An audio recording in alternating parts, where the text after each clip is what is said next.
ಸ್ವಾಗತ. ನಾನು ಅಮೂಲ್ಯ ಬಿಎಂ ಶೆಟ್ಟಿ. ಇದೀಗ ಮುಖ್ಯಾಂಶಗಳು.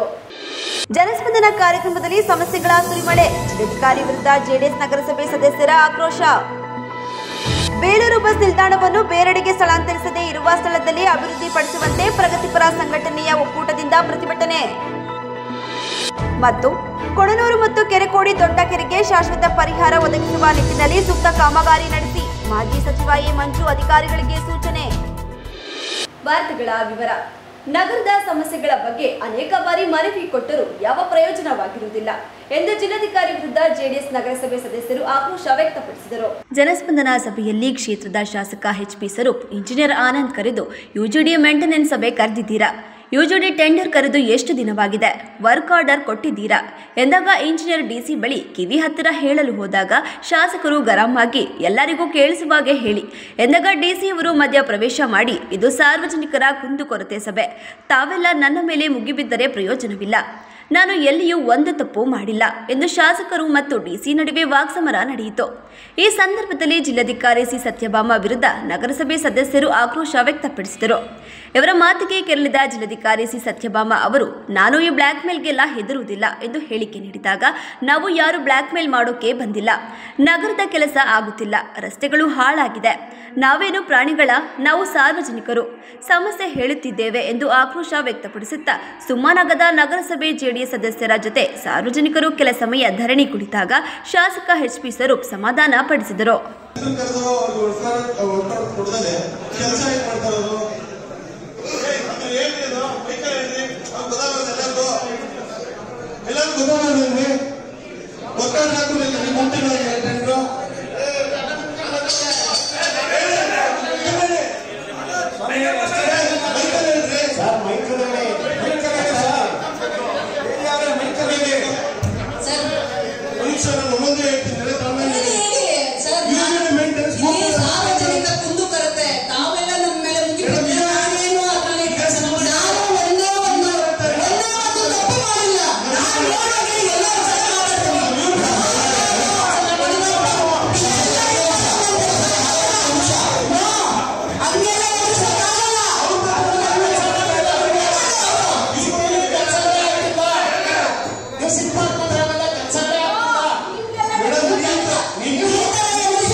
ಈ ಸಂದರ್ಭದಲ್ಲಿ ನಗರಸಭೆ ಆಯುಕ್ತ ನರಸಿಂಹಮೂರ್ತಿ, ಯೋಜನಾಧಿಕಾರಿ ಬಿ.ಎ. ಜಗದೀಶ್ ಉಪಸ್ಥಿತರಿದ್ದರು.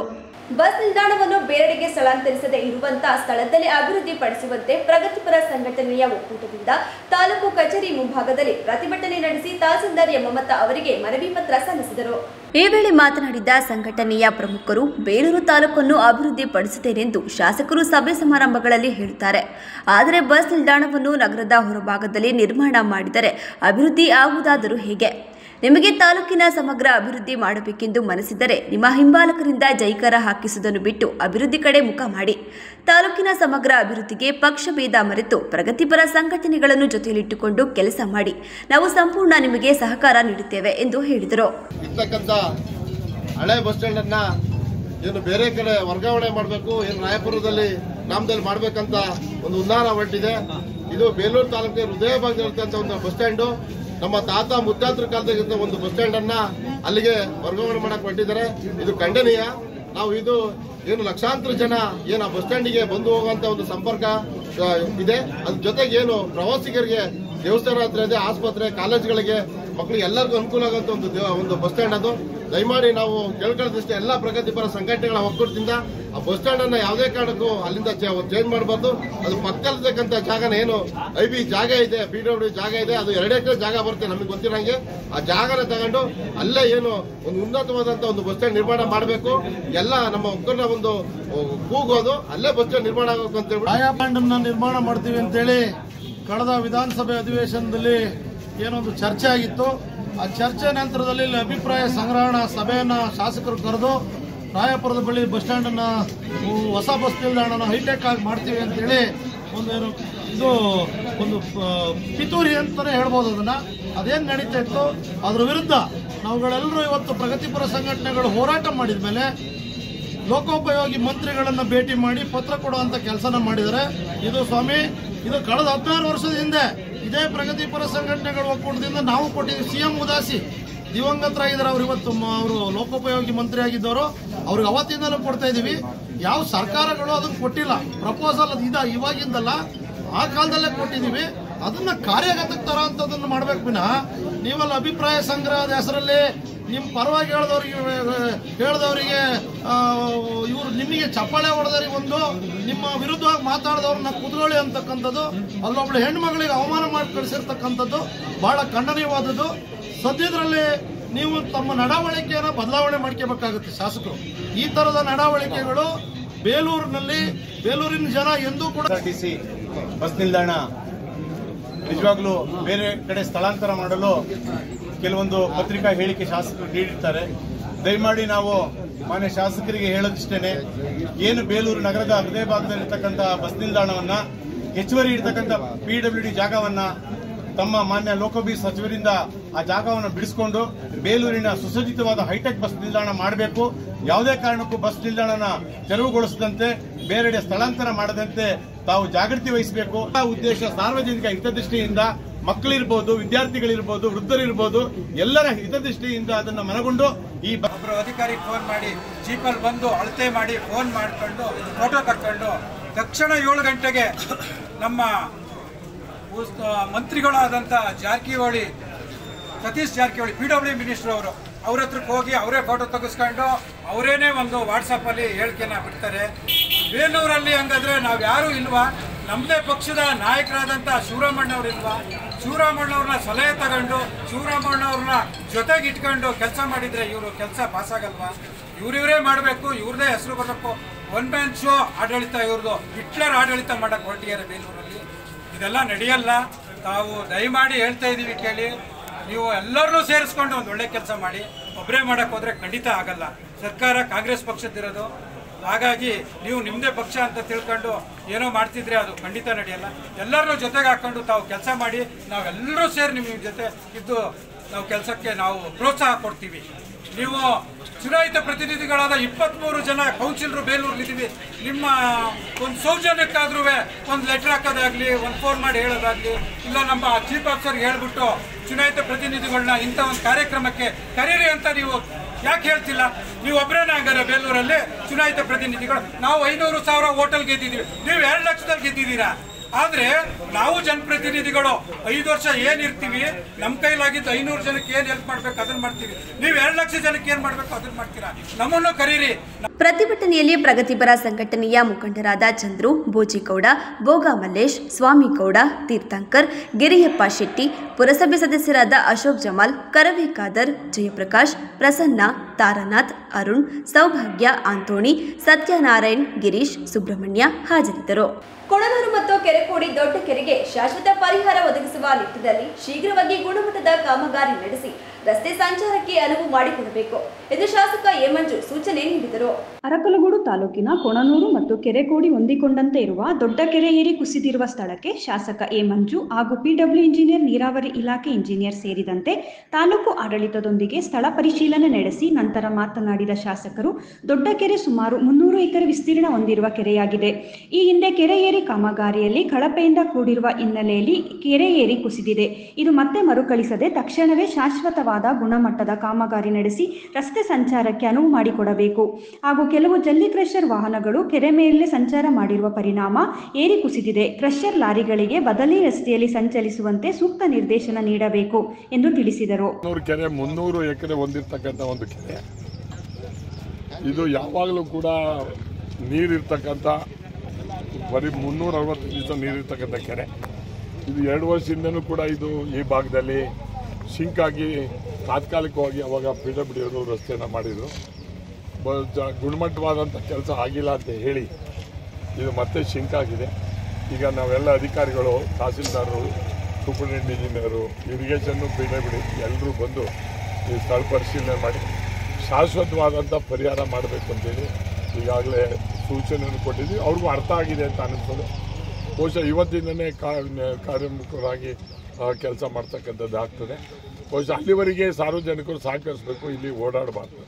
ಆಮೇಲೆ ಅಧಿಕಾರಿಗಳಿಗೆ ಈ ಮುಖಾಂತರ ಮನವಿ ಏನು ಅಂದರೆ, ಈ ರಸ್ತೆ PWD ಅವರಿಗೆ ನಾನು ಹೇಳೋದಿಷ್ಟೇ, ಒಂದು 40 ಟನ್ನು 50 ಟನ್ನು ಲಾರಿಗಳು ಇಲ್ಲಿ ಹೋದರೆ ಇದು ತಡೆಯೋದಿಲ್ಲ. ನಿಮಗೆ ರಸ್ತೆ ಅಂತಂದ್ರೆ SH ರಸ್ತೆ ಅಂದರೆ ಎಷ್ಟು ಟನ್ ರಸ್ತೆ ಹೋಗ್ಬೇಕು ಏನು ಅನ್ನೋದು ನಿಮಗೆ ಗೊತ್ತಿರ್ತದೆ. ಅದನ್ನು ಯಾವ್ದಾರ ಲಾರಿ ಹೋಗ್ಲಿ ಒಂದು 2-3 ಕಡೆ ನಿಲ್ಲಿಸ್ರಿ, ಅದು ಈಗ ಅದ ಪರಿಣಾಮನೇ ಹಿಂಗೆ ಆಗಿರೋದು. ಬೇರೆ ಕಡೆ ಡೈವರ್ಟ್ ಮಾಡಿ ಅವ್ರು ನಮಗೇನು ಅವ್ರ ಬಿಸ್ನೆಸ್ ಹಾಳಾಗಬೇಕು ಅನ್ನೋದು ಮಾಡೋದು ನಮ್ದೇನಿಲ್ಲ. ಈ ಏರಿಯಾ ಮೇಲೆ ಅದು 100 ಟನ್ನು 80 ಟನ್ನದು ಲಾರಿಗಳು 10 ವೀಲ್ ಲಾರಿಗಳು ಹೋದರೆ ನೀವು ಎಷ್ಟು ಮಾಡಿದ್ರು ಇದು ವೀಕ್ ಆಗೋದು ಗ್ಯಾರಂಟಿ. ಅದು ಆಗಬಾರ್ದು ಅಂತೇಳಿ ಇದು ಇವತ್ತಿನಿಂದನೇ ನೀವು ಸರ್ಕಾರ ಲೆವೆಲ್ಗೆ ಮಾತಾಡಿ ಕ್ರಮ ತಗೊಂಡು ಕೆಲಸವನ್ನು ಪ್ರಾರಂಭ ಮಾಡಿ ಒಂದು 4-5 ದಿವಸದಲ್ಲಿ ಇದು ಒಂದು ಮೂವಿಂಗ್ಗೆ ಒಂದು ಆಗಬೇಕು, ಅಥವಾ ಒಂದು ವಾರ ಆದರೂ ಪರವಾಗಿಲ್ಲ, ಅಂದರೆ ಶಾಶ್ವತವಾಗಬೇಕು. ಈಗ ಒಂದು 200 ಮೀಟ್ರು ಒಳಗಡೆಗೆ ರಿಟರ್ನಿಂಗ್ ವಾಲ್ ಹಾಕ್ಕೊಂಡು ಆಮೇಲೆ ಪಿಚ್ಚಿಂಗ್ ಮಾಡ್ತಕ್ಕಂಥದ್ದಾಗಿದೆ. ನೀವು ಅಲ್ಲಲ್ಲೇ ಎಲ್ಲಿವರೆಗೆ ನೀರು ನಿಲ್ಲುತ್ತೆ, ಈ ಕೋಡಿ ನೀರು ಕಡಿಮೆ ಮಾಡಿರ್ತೀರಲ್ಲ, ಆ ಕೋಡಿ ಮತ್ತೆ ವಾಪಸ್ ಅದೇ ಲೆವೆಲ್ಗೆ ಮಾಡಬೇಕು. ಆ ಲೆವೆಲಿಂದ ಅಲ್ಲಲ್ಲೇ ವಿಂಡ್ ಕೊಟ್ಟು ಈ ನೀರು ಎಕ್ಸಸ್ ವಾಟರ್ ಹೋಗೋಂಗೆ ಒಂದು ಮಾಡೋಂಥದ್ದಾಗಲಿ. ಸರ್ವೋಚ್ಚ ನ್ಯಾಯಾಲಯವು ಪರಿಶಿಷ್ಟ ಜಾತಿಗಳಲ್ಲಿನ ಒಳ ಮೀಸಲಾತಿಯ ಐತಿಹಾಸಿಕ ತೀರ್ಪು ನೀಡಿರುವುದಕ್ಕೆ ಸ್ವಾಗತಿಸುತ್ತೇನೆ ಎಂದು ಮಾದಿಗ ದಂಡೋರ ಜಿಲ್ಲಾಧ್ಯಕ್ಷ TR ವಿಜಯಕುಮಾರ್ ಹೇಳಿದರು. ಒಳ ಮೀಸಲಾತಿ ಪರಿಶಿಷ್ಟ ಜಾತಿಗಳಲ್ಲಿ ಮೀಸಲಾತಿ ಸಮರ್ಪಕವಾಗಿ ಹಂಚಿಕೆಯಾಗಿಲ್ಲ ಅಂತಕ್ಕಂಥ ಒಂದು ಉದ್ದೇಶವನ್ನು ಇಟ್ಕೊಂಡು ಕಳೆದ 3 ದಶಕಗಳಿಂದ ರಾಷ್ಟ್ರೀಯ ನಾಯಕ ಮಂದಾಕೃಷ್ಣ ಮಾದಿಗರವರ ನೇತೃತ್ವದಲ್ಲಿ ರಾಷ್ಟ್ರದಾದ್ಯಂತ ಮತ್ತು ಕರ್ನಾಟಕ ರಾಜ್ಯದಲ್ಲೂ ಕೂಡ ಹೋರಾಟವನ್ನು ನಡೆಸ್ಕೊಂಡು ಬಂದಿದ್ವಿ. ಇದಕ್ಕೆ ಸಂಬಂಧಿಸಿದಂಥ ಸರ್ಕಾರಗಳು 2006ರಲ್ಲಿ SM ಕೃಷ್ಣ ಅವರ ನೇತೃತ್ವದಲ್ಲಿ ಒಂದು ಆಯೋಗವನ್ನು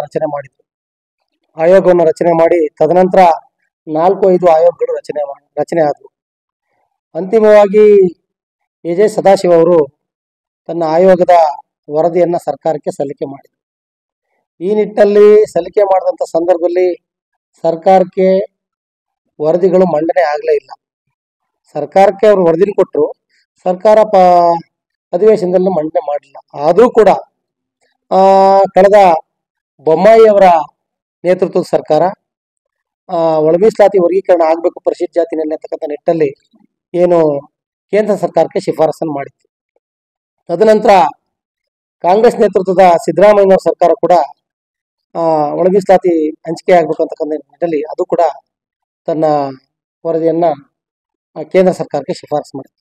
ಈ ಹಿನ್ನೆಲೆಯಲ್ಲಿ ಆಂಧ್ರದಲ್ಲಿ ಏನು ಒಳ ಮೀಸಲಾತಿ ವರ್ಗೀಕರಣಕ್ಕೆ ಏನು ಜಾರಿಯಾಗಿತ್ತು ಅದನ್ನು ಪ್ರಶ್ನೆ ಮಾಡಿ 2004ರಲ್ಲಿ EV Chinnaiah versus government of Andhra, ಮತ್ತೆ ಪಂಜಾಬ್ನಲ್ಲಿ ದೇವಿಂದರ್ ಸಿಂಗ್ ವರ್ಸಸ್ ಪಂಜಾಬ್, ಇವೆರಡೂ ಗವರ್ನಮೆಂಟ್ಗಳು ಇವತ್ತು ಇದನ್ನು ಪ್ರಶ್ನೆ ಮಾಡಿ ಇವತ್ತು ಸುಪ್ರೀಂ ಕೋರ್ಟ್ನಲ್ಲಿ ಅವರು ಅರ್ಜಿಯನ್ನು ಸಲ್ಲಿಸಿದ್ರು. ಏನು 2004ರಲ್ಲಿ EV ಚೆನ್ನಯ್ಯ ವರ್ಸಸ್ ಆಂಧ್ರ ಸರ್ಕಾರ ಏನು ಅವರು ವಾದ ಮಂಡನೆ ಮಾಡಿದ್ರು, ಆ ಹಿನ್ನೆಲೆಯಲ್ಲಿ ಏನು ಒಳ ಮೀಸಲಾತಿ ವರ್ಗೀಕರಣ ಆಗಬೇಕು ಅಂತಕ್ಕಂಥ ನಿಟ್ಟಿನಲ್ಲಿ ಉಚ್ಚ ನ್ಯಾಯಾಲಯ ತೀರ್ಪನ್ನು ನೀಡಿತು. ಇದನ್ನ ಪ್ರಶ್ನೆ ಮಾಡಿ EV ಚೆನ್ನಯ್ಯ ಅವರು ಏನು ಸುಪ್ರೀಂ ಕೋರ್ಟ್ಗೆ ಪ್ರತಿವಾದವನ್ನು ಸಲ್ಲಿಸಿದ್ರು.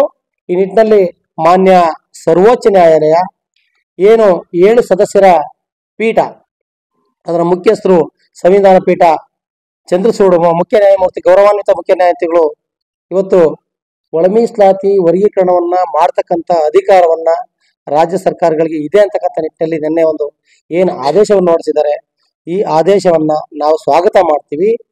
ಸ್ವಾಗತ ಮಾಡೋದ್ರ ಜೊತೆಗೆ ಇದಕ್ಕೆ ಶ್ರದ್ಧಾ ದೇಶಮುಖ್ ಅಂತಕ್ಕಂಥವ್ರು ಕೂಡ ಈ ಕೇಸ್ನಲ್ಲಿ ನಮ್ಮ ಪರವಾಗಿ ನ್ಯಾಯವಾದಿಯಾಗಿ ಅವರು ವಾದವನ್ನು ಮಂಡನೆ ಮಾಡಿ ಇವತ್ತು ನಮ್ಮ ಪರಿಶಿಷ್ಟ ಜಾತಿ ಪರಿಶಿಷ್ಟ ವರ್ಗಗಳಿಗೆ ಒಳ ಮೀಸಲಾತಿ ಆಗ್ಬೇಕಂತ ನಿಟ್ಟಿನಲ್ಲಿ ಒಂದು ವಾದವನ್ನು ಮಾಡಿದ್ದಾರೆ, ನ್ಯಾಯವನ್ನು ದೊರಕಿಸಿಕೊಟ್ಟಿದ್ದಾರೆ.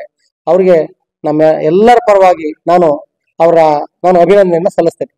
ಇದ್ರ ಜೊತೆಗೆ ಮುಂದುವರೆದು ಏನು ನಮ್ಮ ಕೇಂದ್ರ ಸಚಿವರಾದಂಥ ಎ ನಾರಾಯಣ ಸ್ವಾಮಿ ಅವರು ಜೊತೆಗೆ H ಆಂಜನೇಯ ಅವರು ಈ ಸಮಾಜದಲ್ಲಿ ರಾಜಕಾರಣಿಗಳಲ್ಲಿ ಬಹುಮುಖ್ಯವಾಗಿ ಪ್ರಬಲವಾಗಿ ನಿಂತ್ಕೊಂಡು ಎಲ್ಲ ಹೋರಾಟವನ್ನ ಅವರು ರಾಜಕೀಯ ಜೀವನವನ್ನ ತ್ಯಾಗ ಮಾಡಿಕೊಂಡು ಇವತ್ತು ನಮಗೆ ನ್ಯಾಯ ದೊರಕಿಸ್ಕೊಡೋಂಥ ನಿಟ್ಟಿನಲ್ಲಿ ಅವ್ರು ಕೆಲಸ ಮಾಡಿದ್ದಾರೆ.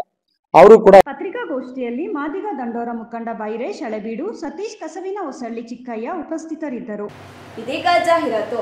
Bhima Shubha Varamahalakshmi Festival from 2nd to 18th August. On silver, save up to rupees 2,500 per kg and get an additional cashback of rupees 2,500 per kg. On diamond, get flat rupees 7,000 off per carat plus 1 gram free gold coin with every carat. You can also get up to 10% off on gold rate. So what are you waiting for? Available at all Bhima Jeweller showrooms. TNC apply. Day home furniture and interior, ಹಾಸನದ ಅತಿ ದೊಡ್ಡ furniture showroom. ನಿಮ್ಮ ಕನಸಿನ ಮನೆಯ ಅಂದವನ್ನ ಹೆಚ್ಚಿಸಲು ಹಾಗೂ ಆರಾಮದಾಯಕ ಪೀಠೋಪಕರಣಗಳು ಉತ್ಕೃಷ್ಟ ಗುಣಮಟ್ಟದಲ್ಲಿ ಲಭ್ಯ. ವಿವಿಧ ವಿನ್ಯಾಸದ ಡೈನಿಂಗ್ ಟೇಬಲ್ಗಳು, ಮ್ಯಾಟ್ರೆಸ್ಗಳು, corner sofa, recliner sofa, wooden sofa, ಹಲವು ಮಾದರಿಯ ಕಾಟ್ಗಳು, ವಾರ್ಡ್ರೋಬ್ಗಳು, ಡ್ರೆಸ್ಸಿಂಗ್ ಟೇಬಲ್ಗಳು, ಇನ್ನು ಹಲವಾರು ವೆರೈಟಿಯ ಫರ್ನಿಚರ್ಗಳು ದೊರೆಯುತ್ತವೆ. ಭೇಟಿ ಕೊಡಿ D home furniture and interior, opposite district stadium, Salagame road, Hassan. Phone numbers 8156989111, 9562955026 ಮತ್ತು 9633152552.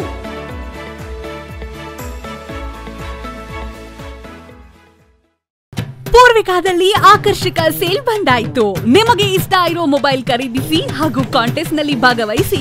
Mahendra XUV 3XO car, 55 inch smart TV, AC, laptop, double door fridge, washing machine, smart phone, smart watch, air cooler, mixer grinder, pedestal fan ಅಂತ 10 ಕೋಟಿವರೆಗೂ ಬಹುಮಾನ ಗೆಲ್ಲಿರಿ. ಈ offer August 18ರವರೆಗೆ ಮಾತ್ರ. ಈಗಲೇ ಪೂರ್ವಿಕಾ ಶೋರೂಮ್ಗೆ ಭೇಟಿ ಕೊಡಿ. ಕಲ್ಯಾಣ ಮಂಟಪ 12 ವಸಂತಗಳನ್ನ ಪೂರೈಸಿ 13ನೇ ವರ್ಷಕ್ಕೆ ಪಾದಾರ್ಪಣೆ ಮಾಡುತ್ತಿರುವ ಗೋಮತಿ ಕಲ್ಯಾಣ ಮಂಟಪವನ್ನ ಹೊಚ್ಚ ಹೊಸ ರೂಪದಲ್ಲಿ ನಿಮ್ಮ ಮುಂದೆ ಪ್ರಸ್ತುತಪಡಿಸುತ್ತಿದ್ದೇವೆ. ಅತ್ಯಾಧುನಿಕವಾಗಿ ನವೀಕರಣಗೊಂಡ ಕಲ್ಯಾಣ ಮಂಟಪದಲ್ಲಿ 1500 ಜನರು ಪಾಲ್ಗೊಳ್ಳಬಹುದಾದ ಬ್ಯಾಂಕ್ವೆಟ್ ಹಾಲ್, 700 ಜನರು ಊಟ ಮಾಡಬಹುದಾದ ಡೈನಿಂಗ್ ಹಾಲ್ ಇದ್ದು, ಮದುವೆ, ಬೀಗರ ಔತಣ, ನಾಮಕರಣ ಮತ್ತು ಎಲ್ಲ ಶುಭ ಸಮಾರಂಭಗಳಿಗೆ, ಸಸ್ಯಾಹಾರಿ ಮತ್ತು ಮಾಂಸಾಹಾರಿ ಔತಣಗಳಿಗೆ ಹಾಲ್ ಅನ್ನ ನೀಡಲಾಗುತ್ತದೆ. 4 ಎಕರೆಗೂ ಅಧಿಕ ಜಾಗದಲ್ಲಿ ವಾಹನಗಳಿಗೆ ಉತ್ತಮವಾದ ಪಾರ್ಕಿಂಗ್ ವ್ಯವಸ್ಥೆ ಸಹ ಲಭ್ಯವಿದೆ. ನಿಮ್ಮ ಕುಟುಂಬದ ಸುಂದರ ಕಾರ್ಯಕ್ರಮಗಳನ್ನ ಅತ್ಯುತ್ತಮ ಕ್ಷಣಗಳನ್ನಾಗಿ ಮಾರ್ಪಾಡಾಗಿಸಲು ಒಂದು ಒಳ್ಳೆಯ ಜಾಗ, ಅದುವೇ ನಮ್ಮ ಗೋಮತಿ ಕಲ್ಯಾಣ ಮಂಟಪ. ಗೋಮತಿ ಕಲ್ಯಾಣ ಮಂಟಪ, ಕೋರ್ಟ್ ಹೊಸ ಬಸ್ ನಿಲ್ದಾಣದ ಹತ್ತಿರ, ಚನ್ನಪಟ್ಟಣ ಬಡಾವಣೆ, ಹೊಳೆನರಸೀಪುರ ರಸ್ತೆ, ಹಾಸನ. ಬುಕಿಂಗ್ ಹಾಗೂ ಹೆಚ್ಚಿನ ಮಾಹಿತಿಗಾಗಿ ಸಂಪರ್ಕಿಸಿ 9448427261, 8970568666.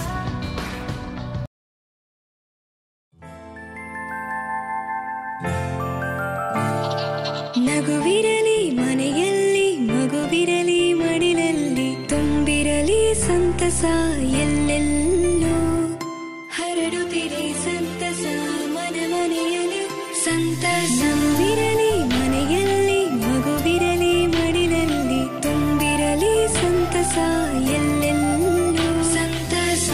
ಸಂತಸ IVF ಮತ್ತು ಎಂಟು ಸರ್ಜರಿ ಸೆಂಟರ್, ಹಾಸನ ಮತ್ತು ಮೈಸೂರು.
ಮತ್ತೊಮ್ಮೆ ಅಮೋಘ ವಾರ್ತೆಗಳಿಗೆ ಸ್ವಾಗತ.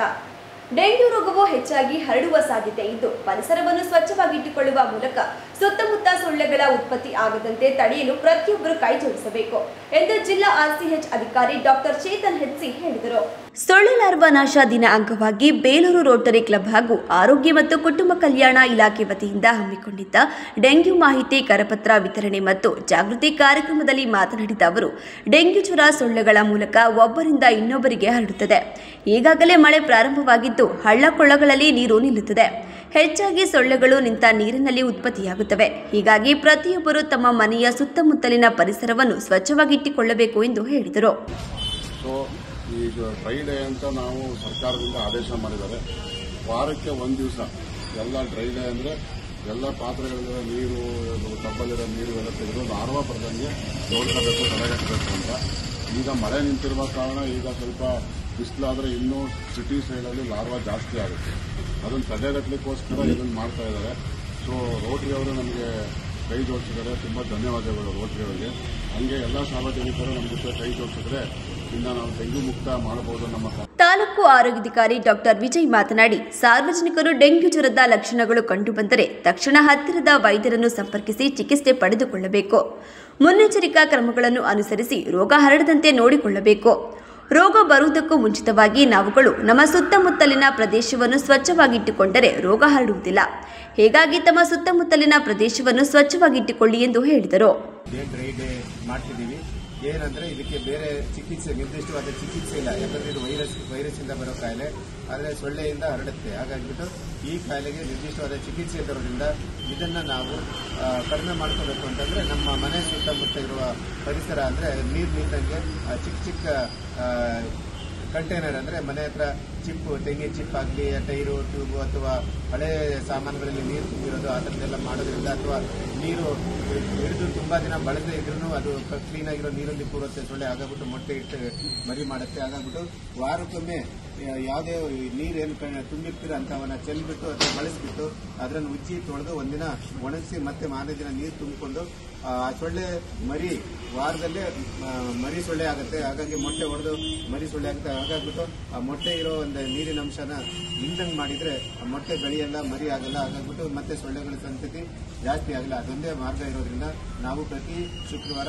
ಈ ಡ್ರೈ ಡೇ ಅಂತ ಹೇಳಿದ್ರೆ ಎಲ್ಲ ಮನೆಯಲ್ಲಿರೋ ಎಲ್ಲ ನೀರು ತುಂಬಿರುವಂತ ಏನೇನಿದೆ ಇದೆಲ್ಲ ಸಾಮಗ್ರಿಗಳನ್ನ ಬಳಸಿ ಅದರಲ್ಲಿರೋ ನೀರನ್ನ ಚೆಲ್ಲಿ ಉಜ್ಜಿ ತೊಳೆದು ಒಣಗಿಸಿ ಮತ್ತೆ ನೀರು ತುಂಬಿಕೊಳ್ಳೋದ್ರಿಂದ ಈ ಸೊಳ್ಳೆ ಕೂಡದಂಗೆ ಮಾಡಿ ಈ ಕಾಯಿಲೆನ ಕಂಟ್ರೋಲಿಗೆ ತರಬಹುದು ಅನ್ನೋ ನಿಟ್ಟಿನಲ್ಲಿ ಈ ದಿನ ನಾವು ಡ್ರೈ ಡೇ ಮಾಡ್ತಿದ್ದೀವಿ. ಕಾರ್ಯಕ್ರಮದಲ್ಲಿ ರೋಟರಿ ಕ್ಲಬ್ ಕಾರ್ಯದರ್ಶಿ BB Shivraj, zonal lieutenant YD Lokesh, first assistant governor Sandesh, zonal coordinator Yogesh Gowda, Ganesh, Rotary ಸಂಸ್ಥೆಯ ಬಿಎಲ್ ರಾಜೇಗೌಡ, ಡಾಕ್ಟರ್ ರಘುಚರಣ್ ಹಾಜರಿದ್ದರು.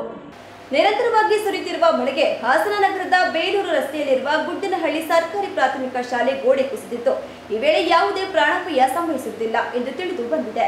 ಕಳೆದ ಹಲವಾರು ದಿನಗಳಿಂದಲೂ ಸುರಿಯುತ್ತಿರುವ ಭಾರೀ ಮಳೆಯಿಂದ ನಗರದ ಸಮೀಪ ಇರುವ ಗುಡ್ಡೇನಹಳ್ಳಿ ಶಾಲೆಯ ಗೋಡೆ ಕುಸಿದಿದೆ. ರಾತ್ರಿ ವೇಳೆ ಶಾಲೆ ಗೋಡೆ ಕೆಳಗೆ ಬಿದ್ದಿರುವುದರಿಂದ ಯಾವುದೇ ಪ್ರಾಣಾಪಾಯ ಸಂಭವಿಸಿರುವುದಿಲ್ಲ. ಏನಾದರೂ ಶಾಲೆ ನಡೆಯುವ ವೇಳೆ ಇಂತಹ ಘಟನೆ ನಡೆದಿದ್ದರೆ ಭಾರೀ ಅನಾಹುತವೇ ಸಂಭವಿಸುತ್ತಿತ್ತು. ವಿಷಯ ತಿಳಿದ ಊರಿನ ಗ್ರಾಮದ ಮುಖಂಡರು ಹಾಗೂ ಸ್ಥಳಕ್ಕೆ ಸಂಬಂಧಪಟ್ಟ ಅಧಿಕಾರಿಗಳು ಭೇಟಿ ನೀಡಿ ಪರಿಶೀಲನೆ ನಡೆಸಿದರು. ರಾಮಪುರ ದೇವಾಲಯ ನದಿ ದಡದಲ್ಲಿ ವಾಸಿಸುವ ನಿವಾಸಿಗಳಿಗೆ ಶಾಶ್ವತ ಪರಿಹಾರ ಒದಗಿಸುವ ನಿಟ್ಟಿನಲ್ಲಿ ಜನಪ್ರತಿನಿಧಿಗಳು ವಿಫಲವಾಗಿದ್ದಾರೆ ಎಂದು ಕಾಂಗ್ರೆಸ್ ಮುಖಂಡ ಶ್ರೀಧರ್ ಗೌಡ ಅಸಮಾಧಾನ ವ್ಯಕ್ತಪಡಿಸಿದರು. ಕೊಣನೂರು ಹೋಬಳಿಯಲ್ಲಿ ಅಧಿಕ ಮಳೆಯಿಂದಾಗಿ ಹಾನಿಗೊಳಗಾದ ಮನೆ, ಹೊಲ, ಗದ್ದೆ, ತೋಟಗಳಿಗೆ ಭೇಟಿ ನೀಡಿ ಸಂಬಂಧಿಸಿದ ಅಧಿಕಾರಿಗಳೊಂದಿಗೆ ಸಮಾಲೋಚನೆ ನಡೆಸಿದ ಅವರು ಮೇಲಧಿಕಾರಿಗಳೊಂದಿಗೆ ದೂರವಾಣಿ ಮೂಲಕ ಸಮಸ್ಯೆಗಳಿಗೆ ತಕ್ಷಣವೇ ಸೂಕ್ತ ಪರಿಹಾರ ಒದಗಿಸುವಂತೆ ಮನವಿ ಮಾಡಿ ಮಾತನಾಡಿದ ನಂತರ ಅಮೋಘ್ ವಾಹಿನಿಯೊಂದಿಗೆ ಮಾತನಾಡಿದ ಅವರು ತಾಲೂಕಿನಲ್ಲಿ ಸಾವಿರಾರು ಹೆಕ್ಟೇರ್ ಪ್ರದೇಶಕ್ಕೆ ಕಾವೇರಿ ಮತ್ತು ಹಾರಂಗಿ ನದಿ ನೀರು ನುಗ್ಗಿ ಅಪಾರ ಪ್ರಮಾಣದ ಬೆಳೆ ಹಾನಿಯಾಗಿದೆ. ರಾಮನಾಥಪುರದಲ್ಲಿ ಪ್ರತಿ ವರ್ಷವೂ ಮಳೆ ಹೆಚ್ಚಾದಾಗ ಪ್ರವಾಹವೇ ಸೃಷ್ಟಿಯಾದಂತೆ ನದಿ ದಡದಲ್ಲಿ ವಾಸಿಸುವ ನಿವಾಸಿಗಳ ಮನೆಗಳಿಗೆ ಹಾಗೂ ಅಕ್ಕಪಕ್ಕದಲ್ಲಿ ನದಿ ನೀರು ನುಗ್ಗಿ ಕೆರೆಯಾಗಿ ಪರಿವರ್ತನೆಯಾಗುತ್ತದೆ. ಆದರೆ ತಾಲೂಕಿನಲ್ಲಿ ಹಲವಾರು ವರ್ಷಗಳಿಂದ ಜನಪ್ರತಿನಿಧಿಯಾಗಿ ಆಡಳಿತ ನಡೆಸುತ್ತಾ ಬಂದಿರುವ ನಾಯಕರು ಈ ನಿವಾಸಗಳಿಗೆ ಶಾಶ್ವತ ಪರಿಹಾರ ಒದಗಿಸುವಲ್ಲಿ ವಿಫಲವಾಗಿದ್ದಾರೆ. ಈ ಭಾಗ ನಿವಾಸಗಳಿಗೆ 30-40 ನಿವೇಶನ ಹಂಚಿಕೆಯಾಗಿ ಹಕ್ಕುಪತ್ರ ವಿತರಣೆ ಮಾಡಿದರು. ರಾಮನಾಥಪುರ ಹೋಬಳಿ ಗ್ರಾಮ ಪಂಚಾಯಿತಿಯಲ್ಲಿ ಮಾತ್ರ ಖಾತೆ ಮಾಡಿಕೊಡದೆ ನಿವಾಸಿಗಳನ್ನು ಅಧಿಕಾರಿಗಳು ಸತಾಯಿಸುತ್ತಿದ್ದಾರೆ. ಅಧಿಕಾರಿಗಳು ಇದೇ ಧೋರಣೆಯನ್ನು ಮುಂದುವರೆಸಿದರೆ ಮುಂದಿನ ದಿನಗಳಲ್ಲಿ ಧರಣಿ ಮಾಡಲು ಮುಂದಾಗಬೇಕಾಗುತ್ತದೆ ಎಂದು ಎಚ್ಚರಿಕೆ ನೀಡಿದರು. ಮಳೆ ಹೆಚ್ಚಾಯಿತು ಅಂದ ತಕ್ಷಣ ಫ್ಲಡ್ ಪ್ರವಾಹ ಬರ್ತಕ್ಕಂಥದ್ದನ್ನ ನಾವು ನೋಡ್ತಾನೆ ಇದೀವಿ. ನಾವು ಚಿಕ್ಕ ವಯಸ್ಸಿಂದ ಗಮನಿಸ್ತಾ ಇದೀವಿ. ಇದನ್ನ ಮಳೆ ಜಾಸ್ತಿ ಆಯಿತು ಅಂದ್ರೆ ಸಾಕು ಪ್ರವಾಹ ಜಾಸ್ತಿ ಆಗ್ತಾ ಇದೆ. ಪ್ರತಿ ವರ್ಷನೂ ಕೂಡ ಇಲ್ಲಿ ಇರ್ತಕ್ಕಂಥ ಮನೆ ಏನು ನಿವಾಸಿಗಳಿದ್ದಾರೆ ಇವ್ರನ್ನ ಪ್ರವಾಹ ಬಂದಾಗ ಏನು ಗಂಜಿ ಕೇಂದ್ರಕ್ಕೆ ಶಿಫ್ಟ್ ಮಾಡೋದು, ಮತ್ತೆ ನೀರು ಕಮ್ಮಿ ಆದಾಗ ತಗೊಂಬಂದು ಮನೆಗೆ ಬಿಡೋದು, ಇದನ್ನ ಮಾಡ್ಕೊಂಡು ಬರ್ತಾ ಇದೆ ನಮ್ಮ ತಾಲೂಕು ಆಡಳಿತ. ದಯಮಾಡಿ ಇದನ್ನ ಇಲ್ಲಿಗೆ ನಿಲ್ಲಿಸ್ತಕ್ಕಂಥ ವ್ಯವಸ್ಥೆಯನ್ನ ಮಾಡಿ, ಇವ್ರಿಗೆ ಒಂದು ಶಾಶ್ವತ ಪರಿಹಾರವನ್ನ ಹುಡುಕಿಕೊಡಿ. ದಯಮಾಡಿ ನಾನು ಶಾಸಕರಲ್ಲೂ ಕೂಡ ನಾನು ಮನವಿಯನ್ನ ಮಾಡ್ತಾ ಇದ್ದೀನಿ. ತಾವುಗಳು ಬಹಳ ವರ್ಷದಿಂದ ರಾಜಕಾರಣದಲ್ಲಿ ನಮ್ಮ ತಾಲೂಕಿನಲ್ಲಿ ಇದ್ದಂಥವ್ರು, ತಮಗೆ ಈ ಸಣ್ಣ ಸಮಸ್ಯೆಗೆ ಒಂದು ಪರಿಹಾರ ಹುಡುಕ್ಲಿಕ್ಕೆ ಆಗ್ತಾ ಇಲ್ಲ ಅಂತಂದ್ರೆ ಇದಕ್ಕೆ ನಾನು ಏನು ಹೇಳಬೇಕು ಅನ್ನೋದು ಬಹುಶಃ ನಾನು ಇದು ಯಾವ ಪದದಲ್ಲಿ ಹೇಳಬೇಕು ಅನ್ನೋದು ನನಗೆ ಗೊತ್ತಾಗ್ತಾ ಇಲ್ಲ. ಸಣ್ಣ ಸಮಸ್ಯೆ ಇದು, ದೊಡ್ಡದೇನಲ್ಲ. ಇವ್ರಿಗೆ ಪ್ರತಿ ವರ್ಷ ಫ್ಲಡ್ ಬರ್ತದೆ ಅಂತದ್ದು ಎಲ್ಲರಿಗೂ ಗೊತ್ತಿರ್ತಕ್ಕಂಥದ್ದೇ. ಇದಕ್ಕೊಂದು ಶಾಶ್ವತ ಪರಿಹಾರ ಹುಡುಕ್ಲಿಕ್ಕೆ ಆಗ್ತಾ ಇಲ್ಲ ಅಂತಂದ್ಮೇಲೆ ಯಾಕೆ ನೀವು ಇಷ್ಟು ವರ್ಷ ಅಧಿಕಾರದಲ್ಲಿ ಮುಂದುವರೆದಿದ್ದೀರಿ ಅನ್ನೋದು ಒಂದು ಯಕ್ಷ ಪ್ರಶ್ನೆ ಆಗ್ತಾ ಇದೆ ನನಗೆ ಇವತ್ತು. ಹಾಗಾಗಿ ದಯಮಾಡಿ ಮಾನ್ಯ ಶಾಸಕರಲ್ಲಿ ಮತ್ತು ತಾಲೂಕು ಆಡಳಿತದಲ್ಲಿ ನಾನು ಕೇಳ್ಕೊಳ್ತಾ ಇದ್ದೀನಿ, ಈ ನಮ್ಮ ರಾಮನಾಥಪುರ ಭಾಗದ ಏನು ಈ ಪ್ರವಾಹ ಪೀಡಿತ ಪ್ರದೇಶ ಇದೆ, ಇಲ್ಲಿರ್ತಕ್ಕಂಥ ಮನೆಗಳನ್ನು ಮತ್ತು ಜನವಸತಿ ಪ್ರದೇಶಗಳನ್ನು ಬೇರೆ ಕಡೆಗೆ ಒಂದು ಶಿಫ್ಟ್ ಮಾಡಿ ಅವರಿಗೆ ಒಂದು ಶಾಶ್ವತವಾದಂಥ ಪರಿಹಾರ ಮಾಡೋದಕ್ಕೆ ಒಂದು ಅವಕಾಶವನ್ನು ಮಾಡಿಕೊಡಿ ಕೂಡಲೇ. ಇಲ್ಲ ಅಂತಂದರೆ ನಾವು ಈಗಾಗಲೇ ಇಲ್ಲಿ ಬಂದಾಗ ಭಾಳಷ್ಟು ಜನ ತಮ್ಮ ಅಳುವನ್ನು ಹೇಳ್ಕೊಳ್ತಾ ಇದ್ದಾರೆ. ತಾಯಂದ್ರುಗಳು, ಪಾಪ ಮಕ್ಕಳು, ಹಿರಿಯರು, ವೃದ್ಧರು, ವಯಸ್ಸಾದಂಥವ್ರು, ಅಂಗವಿಕಲರು ಎಲ್ಲರೂ ಕೂಡ ಇಲ್ಲಿ ಇದ್ದಾರೆ. ಪಾಪ ಅವ್ರ ನೋವನ್ನು ಕೇಳೋದಕ್ಕೆ ಆಗ್ತಾ ಇಲ್ಲ ಇವತ್ತು. ಆ ಪರಿಸ್ಥಿತಿ ಒಳಗಡೆ ಜೀವನ ಮಾಡ್ತಾ ಇದ್ದಾರೆ ಇವತ್ತು. ಇವ್ರುಗಳಿಗೆ ಒಂದು ಕಡೆ ಎಲ್ಲಾದರೂ ಬೇರೆ ಕಡೆಗೆ ಶಿಫ್ಟ್ ಮಾಡ್ತಕ್ಕಂಥದ್ದು, ಅವರಿಗೆ ಅಲ್ಲಿ ಒಂದು ವಸತಿ ವ್ಯವಸ್ಥೆಯನ್ನು ಕಲ್ಪಿಸ್ತಕ್ಕಂಥದ್ದನ್ನ ಮಾಡಿಕೊಡ್ಬೇಕು ಅಂತ ಆಗ್ರಹ ಮಾಡ್ತಾ ಇದ್ದೀನಿ. ಜೊತೆಗೆ ಇಲ್ಲಿ ಬಂದಾಗ ಇವ್ರು ಹೇಳ್ತಾ ಇದ್ದಾರೆ ನಮಗೆಲ್ಲ ಅದೆಲ್ಲೋ ಒಂದು ಕಡೆ ಸೈಟ್ ಕೊಟ್ಟಿದ್ದಾರೆ, ಖಾತೆನೇ ಮಾಡಿಕೊಟ್ಟಿಲ್ಲ ಅಂತ ಹೇಳ್ತಿದ್ದಾರೆ. ಸೈಟ್ ಅವರಿಗೆ ಹಕ್ಕುಪತ್ರ ಕೊಟ್ಟ ಮೇಲೆ ಖಾತೆ ಮಾಡ್ಕೊಡ್ಲಿಕ್ಕೆ ಏನು ಸಮಸ್ಯೆ ಇಲ್ಲ? ಹಕ್ಕುಪತ್ರನೇ ಕೊಡಬಾರ್ದು. ನನ್ನ ಕೇಳಿದ್ರೆ ಸಮಸ್ಯೆ ಇದೆ ಅನ್ನೋ ಜಾಗದಲ್ಲಿ ಹಕ್ಕುಪತ್ರ ಯಾಕೆ ಕೊಡಬೇಕು? ಪಾಪ ಅವರಿಗೆ ಆಸೆ ತೋರಿಸ್ಬಿಟ್ಟು ಇವತ್ತು ಮೋಸ ಮಾಡ್ದಂಗಲ್ವಾ? ಆಯ್ತು, ಈಗ ನನ್ನ ಗಮನಕ್ಕೆ ಬಂದಿದೆ. ಈಗ ಪಾಪ ನೀವೆಲ್ಲ ಹೇಳಿದ್ದೀರಿ, ಆಯ್ತಣ್ಣ, ಆಯ್ತು. ದಯಮಾಡಿ ಅವ್ರಗಳಿಗೆ ಏನು ನಿವೇಶಗಳನ್ನು ಹಂಚಿಕೆ ಮಾಡಿಕೊಟ್ಟಿದ್ದೀರಿ ಅವ್ರಿಗೆ ಖಾತೆ ಮಾಡಿಕೊಡಿ. ಇನ್ನೂ ಉಳಿಕೆ ಇದೆ ಅಂತೆ. ಇನ್ನೂ ಯಾರಾದರೂ ಇದ್ರೆ ನಿಮಗೆ ನಿಮ್ಮ ಆಸಕ್ತರು ಇದ್ರೆ ಅವ್ರಿಗೂ ಕೊಡಿ, ನಾವೇನು ಹೇಳ್ತಾ ಇಲ್ಲ. ಮಾನ್ಯ ಶಾಸಕರಲ್ಲಿ ಕೇಳ್ಕೊಳ್ತಾ ಇರ್ತಕ್ಕಂಥದ್ದು ನಾನು, ಇದನ್ನೂ ಖಾತೆ ಮಾಡಿಕೊಡಿ. ಇನ್ನೂ 35-40 ಸೈಟ್ ಇದಾವೆ ಅಂತ ಹೇಳ್ತಿದ್ದಾರೆ. ನಿಮ್ಮ ಕಡೆಯವ್ರು ಇದ್ರೆ ನಿಮ್ಮ ಕಡೆಯವ್ರಿಗೂ ಕೊಡಿ. ಯಾರಿಗೋ ಪಾಪ 4 ಜನಿಗೆ ಒಳ್ಳೇದಾಗಲಿ. ಅದು ಬಿಟ್ಬಿಟ್ಟು ತೊಂದರೆ ಕೊಡ್ತಕ್ಕಂಥದ್ದು ಒಳ್ಳೇದಲ್ಲ, ಸೂಕ್ತ ಅಲ್ಲ. ಯಾಕೆಂದರೆ ತಮ್ಮನ್ನ 4 ಬಾರಿ ಶಾಸಕರನ್ನಾಗಿ ಮಾಡಿದ್ದಾರೆ ಮತ್ತು ನೀವು ಅವ್ರನ್ನ ಸಂಕಷ್ಟದಲ್ಲಿ ಇರ್ತಕ್ಕಂಥ ಸ್ಥಿತಿಗೆ ಹೋಗಬಾರ್ದು ಅನ್ನೋದು ನನ್ನ ಮನವಿ. ಹಾಗಾಗಿ ಯಾರು ಚೆಸ್ ಆಟವನ್ನು ಕಲಿತಿರುತ್ತಾರೆ ಅವರು ತಮ್ಮ ಜೀವನದಲ್ಲಿ ತಾಳ್ಮೆ, ಸಹನೆ ಹಾಗೂ ಉತ್ತಮವಾದ ಬುದ್ಧಿ ಉಳ್ಳವರಾಗಿರುತ್ತಾರೆ ಎಂದು ಪಶುವೈದ್ಯಕೀಯ ಕಾಲೇಜಿನ ಡೀನ್ ಡಾಕ್ಟರ್ OR ನಟರಾಜು ತಿಳಿಸಿದರು. ವೆಟರ್ನರಿ ಕಾಲೇಜಿನ ಸಭಾಂಗಣದಲ್ಲಿ ಜಿಲ್ಲಾ chess association, Kadamba chess academy, veterinary ಕಾಲೇಜಿನ ಸಹಭಾಗಿತ್ವ ಹಾಗೂ ಎನ್ಟಿಆರ್ ಚಾರಿಟೇಬಲ್ ಟ್ರಸ್ಟ್ ಅವರ ಸಂಯುಕ್ತಾಶ್ರಯದಲ್ಲಿ ಆಗಸ್ಟ್ 2ರಿಂದ 2024 ಆಗಸ್ಟ್ 4ರವರೆಗೆ ನಡೆಯುವ 19 ವರ್ಷದೊಳಗಿನ ಬಾಲಕ ಹಾಗೂ ಬಾಲಕಿಯರ ರಾಜ್ಯ ಮಟ್ಟದ ಫೆಡರೇಟೆಡ್ ಚೆಸ್ ಪಂದ್ಯಾವಳಿಯನ್ನು ಉದ್ಘಾಟಿಸಿ ಮಾತನಾಡಿದ ಅವರು, 6ನೇ ಶತಮಾನದಲ್ಲಿ ಚೆಸ್ ಪ್ರಾರಂಭವಾಗಿದ್ದು ಚದುರಂಗದ ಆಟಗಳನ್ನು ಆಡಿ ಸಾಮ್ರಾಜ್ಯದ ದೊರೆಗಳು ಅರಮನೆ ದೇಶವನ್ನೇ ಕಳೆದುಕೊಂಡ ಬಗ್ಗೆ ಚರಿತ್ರೆಯಲ್ಲಿ ನೋಡಿದ್ದೇವೆ. 9ನೇ ಶತಮಾನದಲ್ಲಿ ಅಂತಾರಾಷ್ಟ್ರೀಯ ಆಟವಾಗಿ 100 ವರ್ಷದ ಹಿಂದೆ ರೂಪುಗೊಂಡಿದೆ. 3 ದಿವಸಗಳ ಕಾಲ ನಡೆಯುವ ಚೆಸ್ ಸ್ಪರ್ಧೆಯಲ್ಲಿ ರಾಜ್ಯದ ವಿವಿಧ ಭಾಗಗಳಿಂದ ಬಂದಿರುವ ಸ್ಪರ್ಧಾಳುಗಳು ಭಾಗವಹಿಸಿ ಉತ್ತಮವಾಗಿ ಆಟವಾಡಿ. ಎಲ್ಲರೂ ಉತ್ತಮವಾಗಿ ಆಟವಾಡಿ, ಆದರೆ ಗೆಲುವು ಎನ್ನುವುದು ಎಲ್ಲರಿಗೂ ಸಿಗುವುದಿಲ್ಲ. ಒಬ್ಬರು ಸೋಲು ಅನುಭವಿಸಿದರೆ ಮತ್ತೊಬ್ಬರು ಗೆಲ್ಲಲು ಸಾಧ್ಯ. ಎಲ್ಲರೂ ಉತ್ಸಾಹದಲ್ಲಿ ಭಾಗವಹಿಸಿ ಎಂದು ಶುಭ ಹಾರೈಸಿದರು. ಬ್ರಿಲಿಯನ್ಸ್ ಅಷ್ಟೇ ಆಡುವಂಥದ್ದು ಅಂತ ನಾನಂತೂ ಅಂದ್ಕೊಂಡಿದ್ದೀನಿ. ಏನಕ್ಕೆ ಅಂದ್ರೆ ಈಗ ನಾನು ಇನಾಗ್ರೇಟ್ ಮಾಡಿ ಆಗಿ ಮೂವ್ ಮಾಡಿ ಇದ್ದಾಗ ನನಗೆ ಏನು ಗೊತ್ತಿಲ್ಲ, ಎಲ್ಲಿ ಏನ್ ಮಾಡ್ತೀವಿ ನಾವು ಅಂತ ಹೇಳಿ ಸುಮ್ಮನೆ ಅದನ್ನ ಮೂವ್ ಮಾಡಿದೆ. ಅದ್ರ ಬಗ್ಗೆ ನನಗೆ ಏನು ಗೊತ್ತಿಲ್ಲ. ಸೊ ಆದ್ರೂ ಸಹ ನಮ್ಗೆಲ್ಲ ಗೊತ್ತೇ ಇದೆ ಇದು ತುಂಬಾ ಬ್ರಿಲಿಯನ್ಸ್ ಆಡುವಂಥದ್ದು ಅಂತ ನಾನು ಚಿಕ್ಕ ವಯಸ್ಸಿನಿಂದ ಅನ್ಕೊಂಡಿರುವಂಥದ್ದು. ಸೊ ಎಲ್ಲ ನೋಡಿದ್ರು ತುಂಬಾ ಆತ್ರದಿಂದ ಪೋಷಕರು ಮತ್ತೆ ಅಜ್ಜಿದೆಲ್ಲ ಕಾಯ್ತಾ ಇದ್ದಾರೆ, ಮಕ್ಕಳು ಆಡೋದನ್ನ ನೋಡ್ಬೇಕು ಅಂತ ಹೇಳಿ. ಇಲ್ಲಿ ನಮ್ಗೆಲ್ಲ ಗೊತ್ತೇ ಇದೆ, ಪದೇ ಪದೇ ಚೆಸ್ ಅಂತ ಹೇಳ್ಬೇಕಾದ್ರೆ ಚದುರಂಗದ ಆಟ ಅಂತ ಹೇಳ್ತಾ ಇದ್ದಾರೆ. ನಮ್ಗೆಲ್ಲ ಗೊತ್ತಿದೆ 6ನೇ ಶತಮಾನದಲ್ಲೇನೆ ನಮ್ಮ ದೇಶದಲ್ಲಿ ಇದು ಪ್ರಾರಂಭ ಆದಂತ ಒಂದು ಆಟ, ಚದುರಂಗದ ಆಟ ಅಂತ ಹೇಳಿ ನೀವು ಹೇಳ್ತಾ ಇದ್ರು. ಚದುರಂಗದ ಆಟಗಳನ್ನ ಆಡಿ ಎಷ್ಟೋ ಸಾಮ್ರಾಟರು, ದೊರೆಗಳು ಅವರ ದೇಶನೇ ಕಳ್ಕೊಂಡ್ರು ಅಂತ ಹೇಳಿ ತಾವೆಲ್ಲ ಒಂದು ಚರಿತ್ರೆಯಲ್ಲಿ ನೋಡಿದ್ವಿ. ಹಾಗೆ ಇದು 9ನೇ ಶತಮಾನದಲ್ಲಿ ಪರ್ಷಿಯಾ ಮತ್ತೆ 15ನೇ ಶತಮಾನದಲ್ಲಿ ಯುರೋಪಿಗೆಲ್ಲ ಹೋಗಿ ಇದೊಂದು ಕಮರ್ಷಿಯಲ್ ಇಂಟರ್ನ್ಯಾಷನಲ್ ಫೆಡರೇಷನ್ ಆಗಿ 1924 ಅಂದ್ರೆ ಈಗ 100 ವರ್ಷಗಳ ಹಿಂದೆ ಇದು ಒಂದು ಇಂಟರ್ನ್ಯಾಷನಲ್ ಒಂದು ಗೇಮ್ ಆಗಿ ರೂಪುಗೊಂಡಿರೋದು ತಾವೆಲ್ಲ ತಿಳ್ಕೊಂಡಿರ್ತೀರ. ಸೊ ಇಲ್ಲಿ ಈ 3 ದಿನ ನಡೆಯುವಂತ ಈಗ ಒಂದು ಸ್ಪರ್ಧೆಯಲ್ಲಿ ತಾವೆಲ್ಲ ಭಾಗವಹಿಸಿ ತಮಗೆಲ್ಲ ಗೊತ್ತೇ ಇದೆ, ಇಲ್ಲೆಲ್ಲ ಬಂದಿರೋ ಎಲ್ಲಾ ಸ್ಪರ್ಧೆಗಳನ್ನು ಚಾಂಪಿಯನ್ ಆಗಕ್ಕಾಗಲ್ಲ. ಒಬ್ರು ಸೋಲ್ತೀವಿ, ಒಬ್ರು ಗೆಲ್ತೀವಿ. ಹಾಗಾಗಿ ಚೆನ್ನಾಗಿ ಆಟ ಆಡಿ ಸ್ಪೋರ್ಟಿವ್ ಆಗಿ ಆಡಿ. ಕದಂಬ ಚೆಸ್ ಅಕಾಡೆಮಿಯ ಅಧ್ಯಕ್ಷರಾದ ರಶ್ಮಿ ಕಿರಣ್ ಮಾತನಾಡಿ, ಮಕ್ಕಳಲ್ಲಿ ಯಾವ ಕ್ರೀಡೆ ಇಷ್ಟವಿದೆ ಅದನ್ನು ಪೋಷಕರು ಪ್ರೋತ್ಸಾಹಿಸಬೇಕು.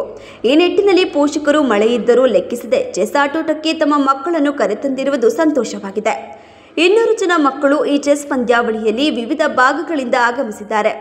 ಪ್ರಸ್ತುತದಲ್ಲಿ ಚೆಸ್ ಎಂಬುದು ಗಣನೀಯವಾಗಿ ಗಮನ ಸೆಳೆದಿದೆ. ಜೀವನದಲ್ಲಿ ಬಹುತೇಕರು ಚೆಸ್ ಎಂಬುದನ್ನು ಆಟ ಆಡಿರುತ್ತೇವೆ. ಆದರೆ ಕೆಲವರು ಮಾತ್ರ ಈ ಆಟವನ್ನು ಮುಂದುವರಿಸಿಕೊಂಡು ಹೋಗುತ್ತಾರೆ. ಮಕ್ಕಳಿಗೆ ಚೆಸ್ ಬಗ್ಗೆ ಆಸಕ್ತಿ ಇದ್ದರೆ ಪೋಷಕರು ಅದಕ್ಕೆ ಪ್ರೋತ್ಸಾಹ ಕೊಡಬೇಕು.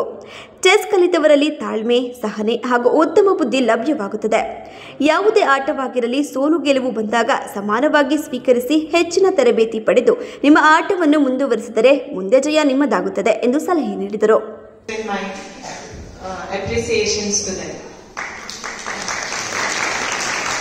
ತುಂಬಾ ಖುಷಿ ಆಯ್ತು. We have around 200+ entries today.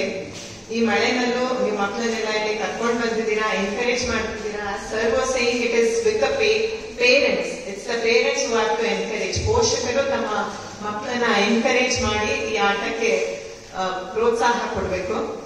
ಈಗ ನಾನು ಏನಾದ್ರು ಕೇಳಿದ್ರೆ ಯಾರನ್ನಾದ್ರು which is the most popular games ಅಂತ ಕೇಳಿದ್ರೆ ಇನ್ನು ಚೆಸ್ ಅನ್ನೋದು ಯಾರು ಹೇಳಲ್ಲ. So, idea has to be, chess has to become one of the most popular games. ಎಲ್ಲ ಕ್ರಿಕೆಟ್ ಅಂತ ಹೇಳ್ತೀವಿ, ಫುಟ್ಬಾಲ್ ಅಂತ ಹೇಳ್ತೀವಿ, ಟೆನ್ನಿಸ್ ಅಂತ ಹೇಳ್ತೀವಿ, but there should be a time when people should take the name of chess as the most popular game. That is what we are trying to achieve. ಯಾಕೆಂದ್ರೆ ಎಲ್ಲರೂ ಜೀವನದ ಯಾವುದೋ ಒಂದು ಹಂತದಲ್ಲಿ ಎಲ್ಲರೂ ಚೆಸ್ ಅನ್ನ ಆಡಿರ್ತೀವಿ, ಬಟ್ ಎಲ್ಲೋ ಕೆಲವು ಜನ ಇದನ್ನ ಹವ್ಯಾಸವಾಗಿ ಮುಂದುವರಿಸ್ಕೊಂಡು ಹೋಗ್ತಾರೆ.